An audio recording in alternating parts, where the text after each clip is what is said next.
Bueno, ahora sí vamos a continuar con el siguiente tema, que es incidentes con víctimas múltiples y luego triage, con el doctor Arturo Serrano. Adelante, doctor. Eh, bueno, siguiendo un poco con todo esto, a lo mejor van a decir que esto está un tanto fuera de contexto, porque eh, los incidentes de víctimas múltiples nos ocurren cotidianamente. Eh, Generalmente es lo que decía el profesor del Río, si están en un centro tecnológico donde atienden trauma, mayormente no hay problema porque están todos de guardia y todos para resolver el problema, pero si estamos en un centro de salud, en un hospital de menor complejidad, tenemos que dar respuesta porque si bien las catástrofes, por ejemplo, un avión que cuando intenta decolar, se cae, se prende fuego, o lo que pasó con Lapa unos años atrás, o una situación así donde hay 90, 150 personas quemadas de distintos tipos de grado, y eso, los primeros que van a estar respondientes van a ser los bomberos, que son los que asisten a esas víctimas. Si esa respuesta no es organizada, vamos a fracasar y en realidad tenemos que estar pensando en resolver los problemas de la mayoría de las personas. Siempre que hay múltiples víctimas, este, y ahí vale la pena de una definición, porque desastre es cuando hay un evento que tiene que ver con efectos sobre la naturaleza y catástrofe es cuando supera la capacidad instalada. Yo les contaba en algún momento que soy médico de Santo Domingo, por 30 y pico de años estuve solo y para mí catástrofe era cuando habían dos víctimas muy graves. Entonces, que no es lo mismo para el Hospital Cuyen que puede albergar, no sé, 10 víctimas graves. Más allá de eso, en un determinado momento es catástrofe también. Entonces, depende de esas cuestiones, cada uno de nosotros debería elaborar un plan de contingencia en el lugar donde está para hacerlo, porque siempre que tengamos un accidente, y mínimamente van a haber 4 o 6 personas lesionadas, de las cuales algunas van a morir, hagamos lo que hagamos, algunas van a morir a pesar de los intentos, algunas con pocas acciones les vamos a salvar la vida y algunas no van a necesitar de asistencia médica. Entonces, tengamos en cuenta que es una obligación atender a las urgencias, como también en los servicios de salud es una obligación para nosotros llegar a atender este tipo de eventos. Después está la cuestión legal, si corresponde o no corresponde, si yo estoy de guardia en un sanatorio y a lo mejor el gerente me impide que yo salga a asistir a un accidente que hay en la esquina, pero médico legalmente tengo que asistir a ese accidente. Y si bien es cierto que los incidentes de víctimas múltiples, por suerte, no son tantos, pero los accidentes de colectivo están y existen, una explosión de una vivienda o una escuela o de un silo o un derrumbe, en fin, hay un montón de cuestiones y es clave los primeros intervinientes. Esos primeros intervinientes eh, depende de la capacidad instalada y de la respuesta que den, va a funcionar. Y aquí vamos a ver en esta charla qué es lo que es el triage. El triage es una palabra francesa que la hemos castellanizado nosotros, que significa clasificación, que es clasificar a las víctimas en función de las gravedades que tienen. Pero fundamentalmente los vamos a estar agrupando en categorías, porque en estos incidentes de víctimas múltiples tenemos un gran problema, que es la desproporción que hay entre la oferta y la demanda. Lo que nosotros podemos dar desde ese primer respondiente, que a lo mejor llegamos con la ambulancia y nos encontramos con un montón de víctimas, y la demanda, que a lo mejor son muchas. Eh, Recuerdo una vez, cerquita de aquí, en Janby Campbell, un colectivo en una curva y contracurva que hay pasando, se durmió el chofer y volcó. Y habían 47 personas. A las 4 de la mañana, claro, las ambulancias empezaron a traer a Jambi. Jambi no estaba preparado para esto. Habían pacientes por las calles, había una madre que quería agua caliente para darle la leche al hijo, habían pacientes gravísimos, y las ambulancias de Santa Fe empezaron a llegar recién a las 7 de la mañana. Entonces, eso realmente es una catástrofe y hay que estar pensando en ese tipo de situaciones, depende del lugar donde trabaje, pero no dejen de hacerlo. ¿Por qué? Fundamentalmente porque tenemos que tener una organización responsable, una estrategia para resolver la mayoría de los casos y todo lo que había dicho Luis con respecto a la seguridad de las víctimas y la nuestra. Así que van a tener que asistir, generalmente son situaciones de muchos pacientes y pocos recursos. Ahí hay algunas imágenes que eso no nos va a ocurrir, como decenas de heridos, las motobombas, pero a ver, todas esas son situaciones en las cuales ahí está la definición, que es víctimas en masa es aquel que resulta de un número suficientemente alto como para alterar el curso normal de los servicios de emergencia y de atención de salud. ¿Qué significa esto? Esto que les decía de la oferta y la demanda, muchos heridos y pocos recursos. Las causas pueden ser naturales o como consecuencia de la actividad humana. Tormentas, huracanes, avalanchas, intoxicaciones, incendios, accidentes masivos, explosiones. Eso puede llegar a ocurrirnos, un volcán no, un tsunami tampoco, eso posiblemente tampoco, pero un incendio sí. Ah, ¿qué tiene que ver esto? Ah, sí. ¿Ustedes sabían que toda la zona centro de Santa Fe, si ustedes ven el mapa de defensa civil, toda esa región es zona ciclónica? O sea, en toda esta región, periódicamente hay eventos ciclónicos, incluso con algunos turbas y demás, que hay que no dejar de tenerlo en cuenta, sobre todo a la hora de hacer todo ese plan de contingencia que yo les decía. Esto nos ocurre si ustedes se ponen a observar, los que son aquí de Santa Fe, por ahí por la LEN, pasan infinidad de camiones que lo único que van a encontrar es que tienen en la parte posterior un rombo o un triángulo con unos números y que la decodificación de eso las conocen los bomberos y que llevan infinidad de sustancias tóxicas que tenemos que tener muy en cuenta porque los derrames de combustibles, de sustancias tóxicas son gravísimas. En el sur de la provincia, cerca de la laguna La Picasa, para que lo ubiquen bien, hay una ruta que es la 33. Un camión que llevaba cloro volcó a las 3 de la mañana.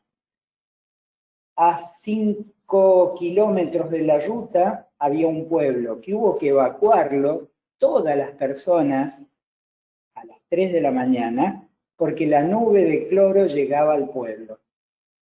Entonces, este tipo de cosas, como el derrame de combustible, cuando chocan los camiones, cuando llevan esas sustancias tóxicas, cuando llevan, qué sé yo, todos esos componentes que son extremadamente tóxicos, hay que tenerlos en cuenta. Bueno, los accidentes en los hilos son re frecuentes, nosotros tenemos un montón, ahora tienen aireadores y ese tipo de cuestiones, pero hace poco estalló uno cerca de Rosario, en Frank pasó otro.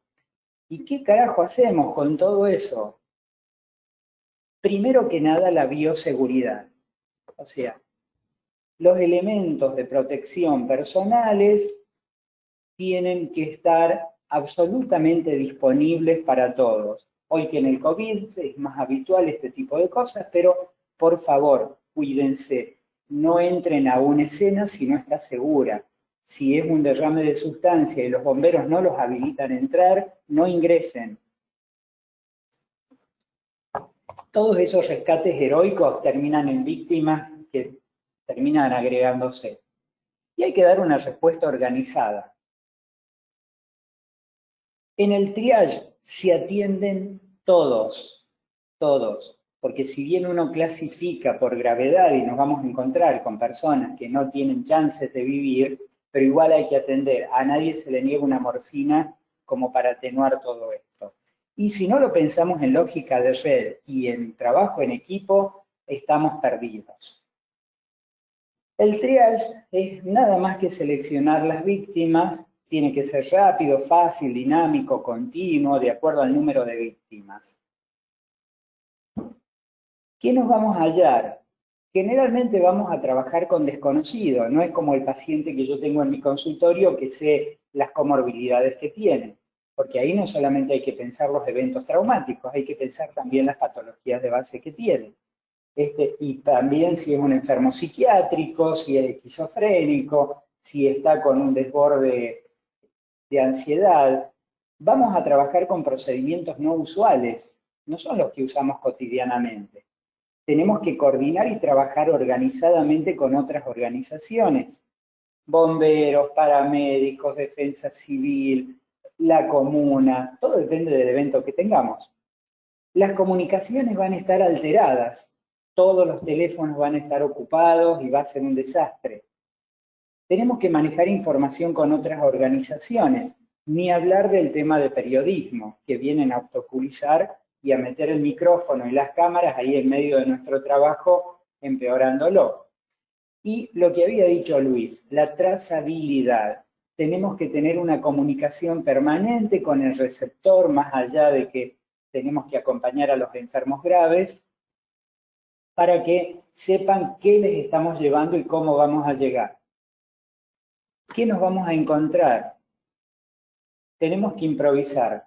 Más allá de tener protocolos, guías y todo lo demás, cuando queremos acordar, el tubo de oxígeno está descargado, las pilas del laringoscopio se apagaron, no nos llega la ambulancia, tenemos que trasladar en una camilla, en fin, dramatismo, eso es ni hablar. Las condiciones medioambientales, las peores catástrofes ocurren cuando hace frío, cuando llueve, cuando hay niebla que no se ve, que tenemos que, a veces, en rescates geográficos o estar con el accidentado para hacer una extricación en medio de la ruta y no tenemos quien lo corte a la ruta, por ejemplo, siempre la seguridad. Tiene que ser una respuesta rápida. No tenemos un lugar de reciclado de ambulancias o de tener las ambulancias necesarias en el momento justo. Los protocolos, bien, gracias. Dificultades de documentación, en fin. Los primeros intervinientes, y por eso es importante que ustedes se preparen, porque en realidad no tenemos mucha formación en triage. Y el primero que actúa es el jefe del operativo. Y si dice que ese paciente es amarillo y yo lo tengo que reconocer si llego después. Por supuesto, si después llega el jefe de defensa civil o un cirujano experto en trauma, se hará cargo y será el jefe que va a comandar todo esto. Pero inicialmente el primer respondiente que llega es el jefe de todo ese evento. Generalmente los accesos son difíciles, a veces necesitamos equipos pesados para poder hacer la extricación y falta de estrategias. Generalmente, cuando hacemos un triage, vamos a tener un primero y un segundo. El primero es el orden de asistencia.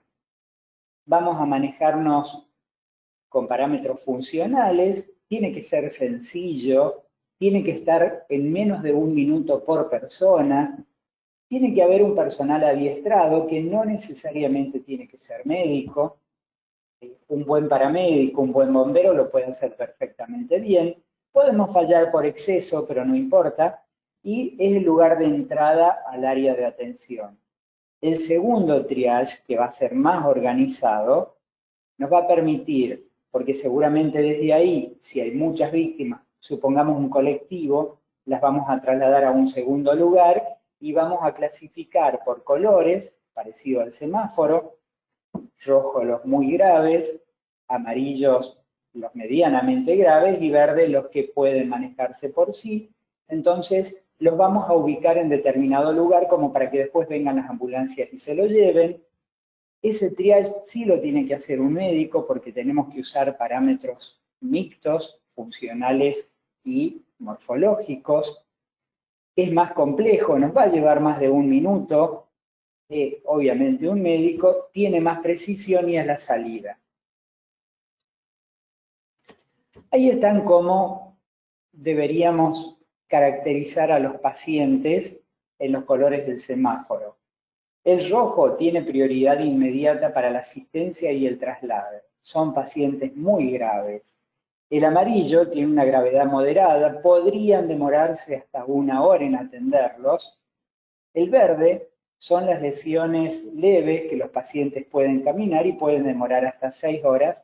Y los negros son los fallecidos o aquellos que tienen lesiones incompatibles. ¿Se acuerdan lo de la curva trimodal?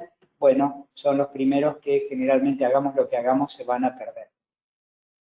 Un centro de atención y clasificación de víctimas. Yo no sé de ningún lugar que lo hayan hecho, ni siquiera en la AMIA, que la respuesta fue desordenada.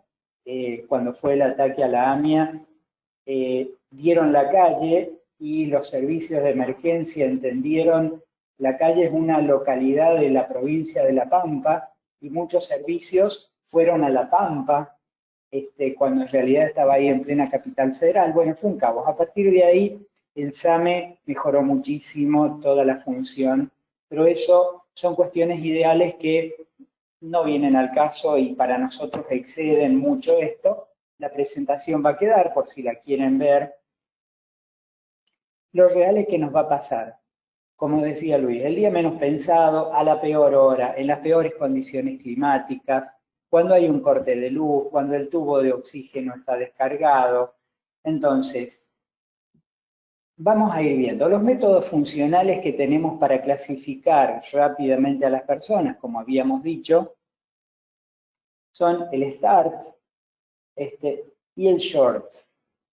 Hay infinidad de métodos, cada uno con su librito, van a encontrar que hay métodos de determinados aeropuertos, de determinadas localidades o ciudades, pero vamos a ver dos que son muy prácticos. El START, que al paciente, supónganse una situación de muchos accidentados, bueno, hago bulla, llamo la atención, si tengo un altavoz que no lo voy a tener, bueno, grito todos los pacientes que pueden caminar que vayan a la derecha, o que vayan ahí al parque, o que vayan a un lugar. Entonces ya me saqué de encima un montón de pacientes que son los verdes. Después, con los que quedan, veo si respira. Si no respira, maniobra frente mentón y si está inconsciente, luxo. Si sigue respirando, voy a ver cómo está el pulso. Si está normal, evalúo la conciencia. Si está normal, es amarillo. Volvemos para atrás. Si con la maniobra frente-mentón no respira, obviamente está muerto. Pero si logro que respire, pasa rojo. Si sangra, debería ser hemostasia. Pero el método más fácil y más práctico es el SHORT. Es un acrónimo que, parecido al anterior, dice si la S si sale caminando, la H si habla sin dificultad, la O si obedece órdenes sencillas, la R si respira y la T de taponar heridas. En general, todos los métodos de selección de víctimas no tienen intervenciones médicas, excepto que sea alguien que está sangrando a chorro, que ahí, bueno, con un apósito, una gasa, un vendaje compresivo y sigo con otro paciente. No se olviden que tengo 40 esperando. Entonces, si sale caminando, si habla sin dificultad, si obedece órdenes, levanta el brazo, respira hondo, si respira obviamente, y ahí está cómo lo voy a estar trabajando. Si puede caminar es verde, porque ya les dije que todos los que podían caminar se vayan para otro lado. Es más, dentro de esto, si quieren más precisiones o que les puede servir, cuando los americanos tienen cuestiones prácticas, si un paciente da 3 pasos, no tiene una fractura de miembros inferiores. Después puede caerse desmayado o con el shock o lo que sea, pero si camina, por lo menos tiene cierta integridad que me permite pensar que es un verde. Si yo le digo, él me habla con dificultad y obedece órdenes sencillas, es un amarillo. Si respira y tiene signos de circulación, de acuerdo a la gravedad que tenga, bueno, si no respira es negro, si no es rojo, y tapono las hemorragias. Fácil, rápido, y vean ustedes, el short, que es este último, demoro 18 segundos en cada paciente en evaluar esas 5 cosas, tiene una sensibilidad del 91% y una especificidad del 97%. Entonces, con un método sencillo que lo puede hacer un paramédico, una enfermera, un voluntario que tenga idea de esto, me clasifica las víctimas como para que yo, cuando llego con el equipo de salud, pueda ocuparme de los pacientes rojos, que ya están más o menos evaluados. El Glasgow fue muy gráfico, Luis, y es muy importante para caracterizar toda la función cognitiva. ¿Qué es lo que van a hacer cuando lleguen al hospital? Las neuroimágenes necesarias, pero esto excede la charla. Y hay una serie de scores revisados a los que al Glasgow le agregan la tensión arterial y la frecuencia respiratoria, y con esto voy a obtener un puntaje máximo de 12. Hay otro que me sirve para hacer pronóstico, el Trauma Score, que es que tiene frecuencia respiratoria, esfuerzo respiratoria, la tensión arterial, relleno capilar y la escala de Glasgow, me da un porcentaje de supervivencia. Esto es si tengo tiempo, si tengo 1 o 2 personas, si con el score de trauma revisado tiene 12, sé que va a tener un 83% de posibilidades de sobrevivir a todo ese evento. Hay índices de trauma pediátrico. Los infantes no es que son adultos más pequeños, tienen determinadas características.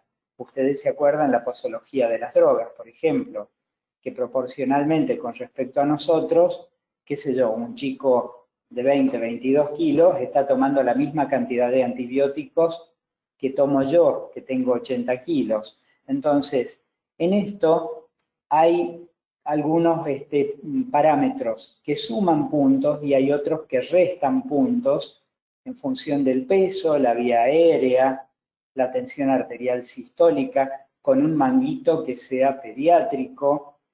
Depende de cómo está el sistema nervioso central, las heridas y las fracturas. De acuerdo a esto, hay 2 escalas positivas y una negativa, y los valores van de más 12 a menos 6, con valores por debajo de más 8 se incrementa la mortalidad. Todo este tipo de tablas, esta, la revisada, la de Glasgow, por favor péguenlas en la ambulancia, tengan una carpetita o en el celular o en algún lugar ténganlos a mano, porque uno no se acuerda y por ahí se pierde, y es muy importante que no haya sesgo en esto y que sea lo más preciso posible. Los métodos lesionales que van a evaluar la prioridad a las víctimas, hay una serie de métodos de seguros de automóvil, del INDEX, de aeropuertos. La más común que nosotros usamos es la regla de los 9 y el CRAMP. El CRAMP, que es en función de la C de la circulación, la respiración, el abdomen, motor y palabra, yo voy a ir sumando de acuerdo a esto para sacar un máximo de 10 y un mínimo de 0. De acuerdo a eso, es un método funcional bastante preciso, lo mismo que es para el trauma abdominal, y así voy a alcanzar a ubicar en categorías. La categoría roja, que es la 1, que es de extrema urgencia, generalmente es una obstrucción de la vía aérea superior, una parada cardiorrespiratoria, un shock hipovolémico, envenenamiento, una quemadura mayor al 20%. Con esa categorización voy a llegar a la clase 2, que son heridas viscerales, que no tienen asfixia, fracturas abiertas, pacientes en coma, dificultad respiratoria y quemados con menores del 20%. La categoría 3, o la verde, en esto, bueno, las lesiones cerebrales que no necesitan descomprensión, heridas musculares, puede haber polifractura, o sea, un fracturado de una extremidad, qué sé yo, de un antebrazo, o de una pierna o de un pie, con solamente elevar la pierna puedo ocuparme de los rojos y dejarlos para después. Y los negros, a pesar de que los bomberos tienen una categoría que son los blancos, los negros son los muertos y los blancos son aquellos que no tienen ninguna posibilidad de sobrevivir. Esos pacientes que han tenido pérdida de masa encefálica, destrucciones multiorgánicas, en fin, cuestiones bastante graves que es importante el tema de la analgesia y la ayuda en ese tipo de pacientes.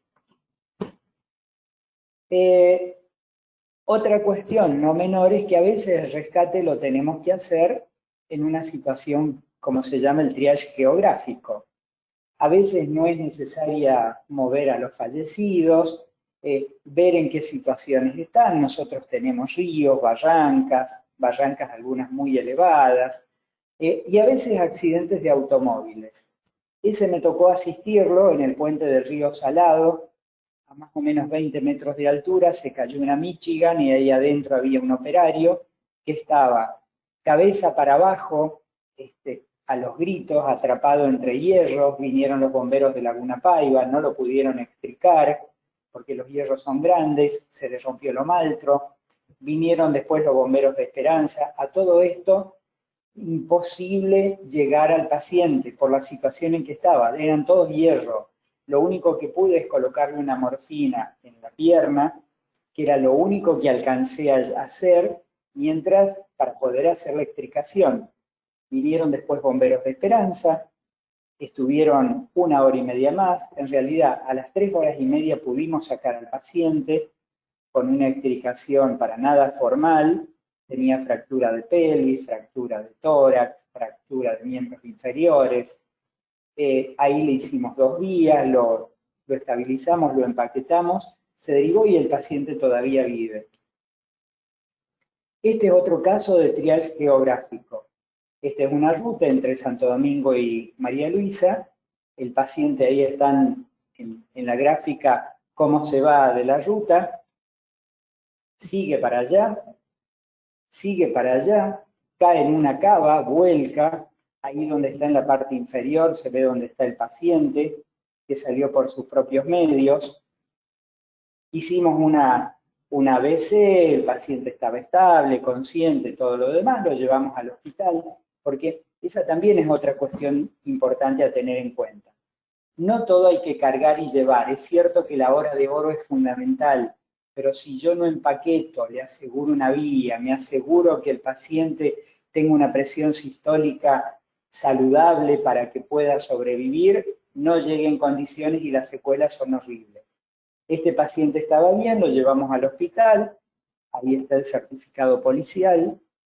Hicimos una revisión secundaria donde lo desvestimos, tenía ahí, bueno, erosiones en el abdomen que se ven, y se abrió el escroto. Él lo único que se quejaba, perdón, pero decía, me duelen los huevos, me duelen los huevos. Cuando lo examinamos, se había rajado todo el escroto.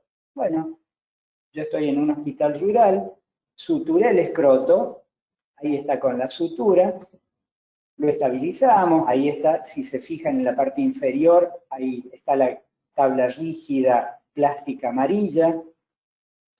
Se derivó al hospital referencial, le hicieron ecografía y todo lo más y lo mandaron de vuelta porque no tenía ninguna otra lesión que la rotura escrotal. Y ese fue un rescate geográfico porque tuvimos que sacarlo en esa camilla de una cava y pasar por cavas, son esos espacios que están a las orillas de las rutas que sacan tierra para elevar la, digamos, la cota de las rutas y estaba lleno de agua. Otra vez nos tocó rescatar uno que había volcado contra un alambrado, pusimos la tabla rígida, lo sacamos y cuando no nos dimos cuenta que había un hormiguero y cuando salimos con el paciente teníamos hormiga hasta arriba de la ambulancia, en el paciente, todos llenos de hormiga. Bueno, las 3T.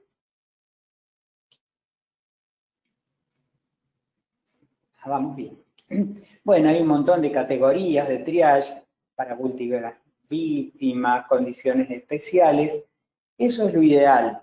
Una tarjeta en la cual se pueda identificar, uno corta la lengüeta, si deja la tarjeta entera es un paciente verde, que justamente ahí están las gráficas que no ambulancia, un paciente verde puede ir trasladado en un auto, una camioneta. Si el paciente es amarillo, corto la lengüeta inferior de la verde y me queda que es un amarillo, y ahí hay una tortuga en el cual tengo una hora y pico. Si el paciente es rojo, corto la lengüeta ahí arriba y hay una liebre. Y si está muerto, corto la lengüeta y dejo lo negro. Y obviamente tiene ahí para graficar el anverso y el reverso y anotar las condiciones básicas. Cuando uno es solo, esto es imposible. Lo que nosotros hacemos es, tenemos unas tiras, esas cintas de un ancho de 4 centímetros, hay cintas negras, rojas, verdes y amarillas, entonces se la ata en la muñeca. Y con eso podemos clasificar perfectamente bien, eso lo tiene visible, y después cuando en la segunda evaluación se determina si corresponde a ese color o hay que recategorizarlos. Bueno, volvemos a lo mismo. Los rojos son lesiones que pueden producir peligro vital inmediato, necesitan tratamiento y transporte inmediato, obstrucción de la vía aérea sin parada cardiorrespiratoria, neumotora, shock, hemotora, tórax inestables. Ya vamos a ver cuáles son las lesiones que nos dan muerte. Los amarillos que nos dan un poco de tiempo, tenemos 45 minutos, una hora, depende de la bibliografía, y hay que trasladarlo después de los rojos. Primero van todos los rojos y después van los amarillos. Tramo abdominal estable, traumatismo cráneoencefálico que tiene un Glasgow superior a 10, fractura de pelvis sin shock, acuérdense que la pelvis puede perder hasta 2 litros de sangre, quemaduras sin problemas respiratorios, no se olviden que si la quemadura ha sido en la parte superior, yo les diría que lo intuben a todos por precaución, porque ese paciente seguro que después se va a complicar. Los verdes no tienen lesiones sistémicas, pueden esperar, quemaduras inferiores al 10%, fracturas cerradas, y los negros son todos los que fallecieron o no tienen posibilidades de supervivencia, a los cuales, bueno, una analgesia y contención.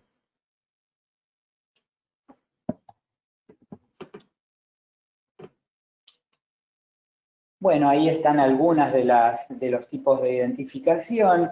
Eso, como decía Luis, no lo vi en ningún efector público, ni tampoco los privados, que son cintas. Eso es como para poder separar. Es muy bueno el tema de periódicamente hacer ejercicios conjuntos entre salud, bomberos, defensa civil, como para poder trabajar y coordinar. Yo periódicamente lo hacía con las policías locales porque son los primeros respondientes en general, porque llaman cuando hay un accidente primero a la policía, y por lo menos para que sepan que tienen que cortar la ruta, balizar, y darnos una mano en lo primero que se pueda. Hay algunas que va a quedar todo esto, donde está la zona de impacto, y hay un escenario general en el cual, más frío, en el cual vamos a ir trasladando a los pacientes cuando, si es un derrame de sustancias tóxicas, si se cayeron los cables, si hay alguna cuestión que no nos brinda seguridad, cuando los bomberos o los trabajadores de la EPE nos dicen que la escena es segura, recién vamos a ingresar. Bueno, y esto tiene que ver con cómo vamos a distribuir los pacientes. Supónganse de que ahí está, las flechitas hablan del sentido de circulación, de la noria. Es muy importante tener en claro que las ambulancias tienen que tener unidireccionalidad. No pueden retroceder, no pueden ir para atrás. Entonces, ocurrió un accidente en una ruta, yo voy a buscar un espacio cercano que sea seguro, fuera de la zona de peligro, donde voy a ubicar arriba, o le digo arriba por lo que van a ver en la pantalla, los negros, al lado los verdes, debajo los rojos, que son los primeros que van a salir, y al lado los amarillos. Y el sentido de evacuación va a ser en esa direccionalidad, ¿no? Ahí está cómo es ahí está justamente lo de la noria de circulación. Esto no es infrecuente en época de cuando hay niebla o en situaciones climáticas adversas como la de hoy. Es muy común que en la autopista ocurran accidentes de camiones y que después vienen detrás y queda toda una colisión de varios vehículos. Ha ocurrido ahí en la zona de Las Cavas, cerca de Rosario, todos los años ocurren 4 o 5 accidentes de ese tipo. Bueno, eso tiene que ver con la llegada al hospital, que es otra cosa. Veamos qué son las RIM. RIM no es Regimiento de Infantería de Montaña, sino que son las 8 formas más comunes de morir en los incidentes de víctimas múltiples. La obstrucción de la vía aérea superior, como había dicho Luis, una punción de ventilación en jet, acuérdense del espacio muerto, la acumulación de anhídrido carbónico y que nos sirve media hora, 40 minutos. Un neumotórax a tensión, un pinchacito y que sople, que salga el aire por ahí. Le colocan, ya eso en tórax se vio, en el espacio intercostal, en la parte superior, o sea, sería la parte inferior de la costilla superior, colocan un catéter. Si es un neumotórax aspirativo, le van a colocar una válvula. ¿Se acuerdan cómo era? También se vio en esa parte. Colocan un esparadrapo, una gasa vaselinada, un pedazo de plástico que esté estéril, sellan 3 de las paredes y dejan la pared inferior, cosa de que por ahí vaya perdiendo y haga las veces de válvula. El tórax inestable, bueno, ahí hay que rezar. No van a llegar seguramente. Cuando hay una fractura del tórax, hay una ventilación que es irregular y si no tienen una asistencia mecánica, el paciente no llega. Un taponamiento cardíaco, eso ojalá podamos hacer el año próximo las prácticas.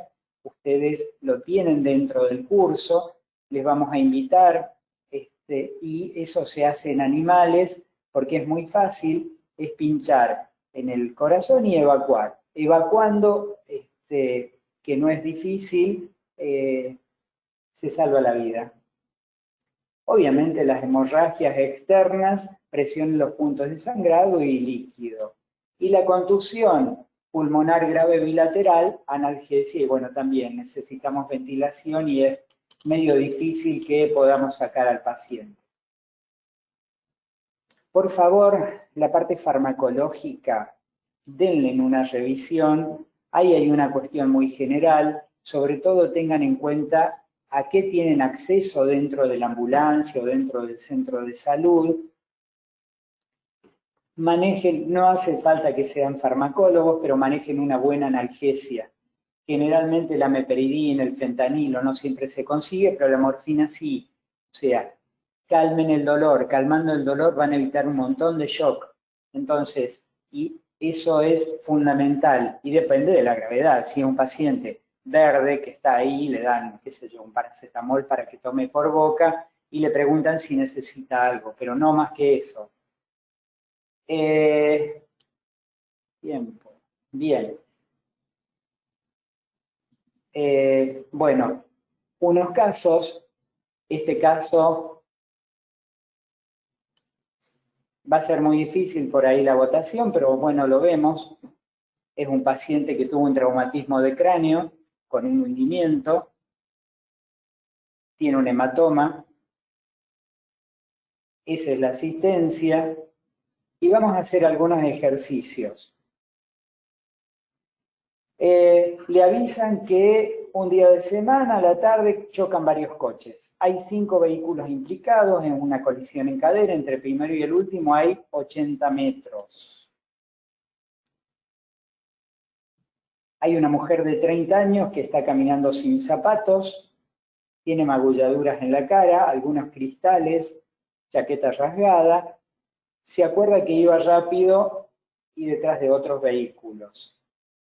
Hay un varón de 50 con equipo de trabajo, preocupado por la furgoneta de la empresa.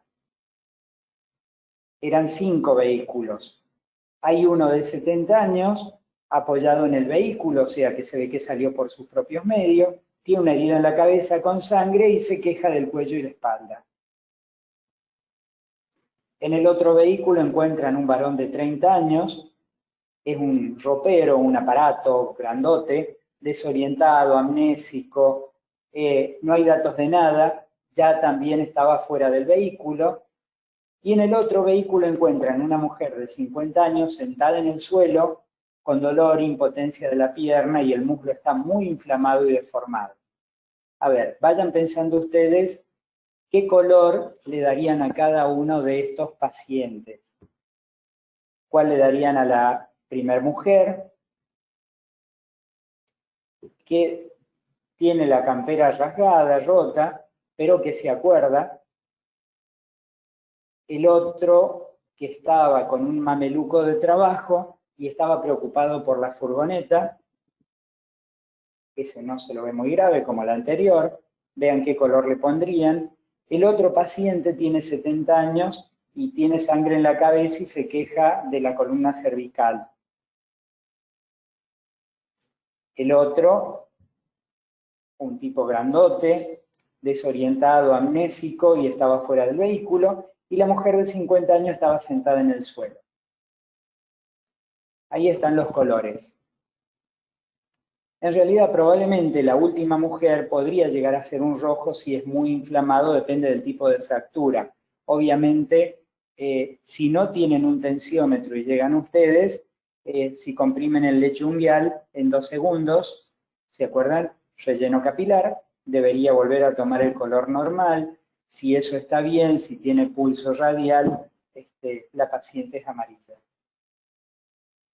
Otro ejemplo, 3 vehículos implicados, en la medida que nos vamos acercando, somos los primeros en llegar y nos dicen, un varón de 40 años fuera del vehículo que tiene dolor en el pecho y en el brazo derecho. El herido 2 estaba dentro del primer vehículo, tiene 60 años, se queja de la cadera, no puede mover, probablemente podemos intuir que tiene una fractura de cadera. Y si se queja puede hablar y puede respirar. El herido 3 está dentro del vehículo número 1, tiene 55 años, copiloto, también de la cadera derecha, no puede salir y también está consciente y también respira, uno puede intuir eso. Y dentro del vehículo número 2, la mujer de 60 años, copiloto, tiene dolor, impotencia funcional y dolor en el tórax derecho. El herido 5 tiene 60 años, dolor, deformidad, impotencia en el muslo derecho. El herido 6, que estaba en el segundo vehículo, 60 años, acaba de salir, tiene dolor en el cuello y en el tórax.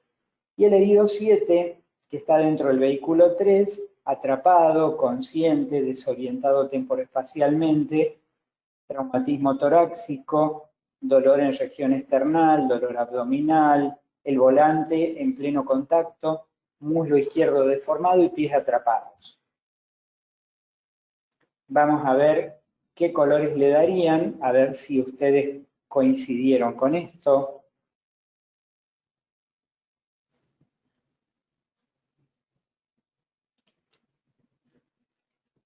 Aquí tenemos unos cuantos rojos. Cuando hay así, a veces entramos en un dilema ético, ¿cuál derivar primero? Eso hay que medirlo muy bien con respecto a los recursos que uno tiene, porque aquí yo tengo 3 rojos y necesito 3 ambulancias.